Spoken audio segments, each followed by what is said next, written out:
ರೆಸ್ಟೋರೆಂಟ್ನಲ್ಲಿ ಸಿಗೋವಂಥ ಈ ಬಟರ್ ನಾನ್ನ ಮನೆಯಲ್ಲೇ ಇರೋವಂಥ ಪದಾರ್ಥಗಳಿಂದ ತುಂಬಾ ಈಸಿಯಾಗಿ ಮನೆಯಲ್ಲೇ ಮಾಡ್ಕೋಬೋದು. ನಮಸ್ತೆ ವೀಕ್ಷಕರೇ, ಎಲ್ಲರಿಗೂ ಸವಿ ಕಿಚನ್ ಕನ್ನಡಗೆ ಸ್ವಾಗತ. ದಯವಿಟ್ಟು ಸಬ್ಸ್ಕ್ರೈಬ್ ಮಾಡಿ ಸಪೋರ್ಟ್ ಮಾಡಿ. ಈಗ ಶುರು ಮಾಡೋಣ. ನಾನಿಲ್ಲಿ ಒಂದು ಪಾತ್ರೆಗೆ 2 ಕಪ್ ಆಗುವಷ್ಟು ಮೈದಾ ಹಿಟ್ಟನ್ನ ಹಾಕೊಳ್ತಾ ಇದ್ದೀನಿ. 1 ಸ್ಪೂನ್ ಆಗುವಷ್ಟು ಸಕ್ಕರೆ ಹಾಕೊಳ್ಳೋಣ. ಬಣ್ಣ ತುಂಬಾ ಚೆನ್ನಾಗಿ ಬರುತ್ತೆ ಇದರಿಂದ. ಮೈದಾ ತಗೊಂಡಿರೋ ಕಪ್ನಲ್ಲೇ 3/4 ಕಪ್ಪಷ್ಟು ಮೊಸರನ್ನ ಹಾಕೊಂಡಿದ್ದೀನಿ.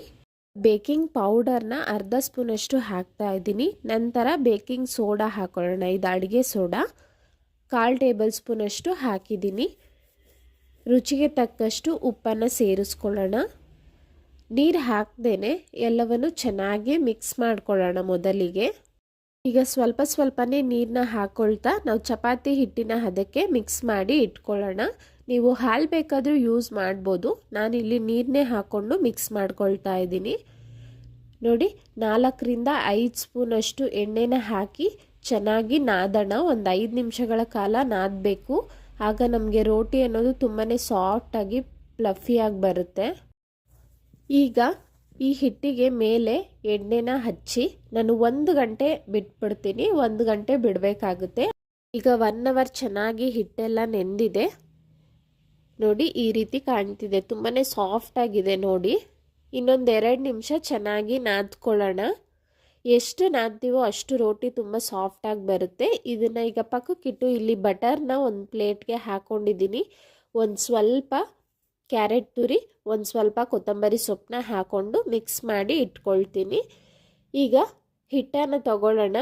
ನಾವು ಚಪಾತಿ ಎಲ್ಲ ಯಾವ ರೀತಿ ಲಟ್ಟಿಸ್ತೀವೋ ಅದೇ ರೀತಿನೇ ತೀಡ್ಕೋಬೇಕಾಗುತ್ತೆ. ನೋಡಿ, ಸ್ಲ್ಯಾಬ್ ಮೇಲೆ ನಿಮಗೆ ರೌಂಡ್ ಶೇಪ್ ಬೇಕಾದರೂ ತೀಡ್ಕೋಬೋದು. ನಾನು ಸ್ವಲ್ಪ ರೆಸ್ಟೋರೆಂಟ್ ಸ್ಟೈಲಲ್ಲೇ ಇರಲಿ ಅಂತ ಈ ಶೇಪಲ್ಲಿ ಮಾಡ್ತಾ ಇದ್ದೀನಿ. ಈಗ ಮೇಲಿನ ಭಾಗಕ್ಕೆ ನಾವು ನೀರನ್ನು ಹಚ್ಚಬೇಕಾಗುತ್ತೆ. ನೋಡಿ, ಈ ರೀತಿಯಾಗಿ ನೋಡಿ, ಈ ರೀತಿ ಫುಲ್ಲು ಹಚ್ಕೊಂಡ್ಮೇಲೆ ನಾನು ರೋಟಿ ತೋರಿಸಿದ್ದೀನಿ. ನೋಡಿ, ನಾನು ಇಷ್ಟು ತೆಳ್ಳಗೆ ತೀಡ್ಕೊಂಡಿದ್ದೀನಿ. ಹೆಂಚನ್ನ ಕಾಯಕ್ಕೆ ಇಟ್ಟಿದ್ದೆ. ಹೆಂಚಿಗೆ ಯಾವುದೇ ರೀತಿ ಎಣ್ಣೆ ಹಾಕಬಾರ್ದು. ಈ ರೋಟಿಗೆ ನೀರನ್ನ ಹಚ್ಚಿರ್ತೀವಲ್ಲ ಆ ಭಾಗನ ಹೆಂಚಿನ ಮೇಲೆ ಹಾಕಬೇಕಾಗುತ್ತೆ.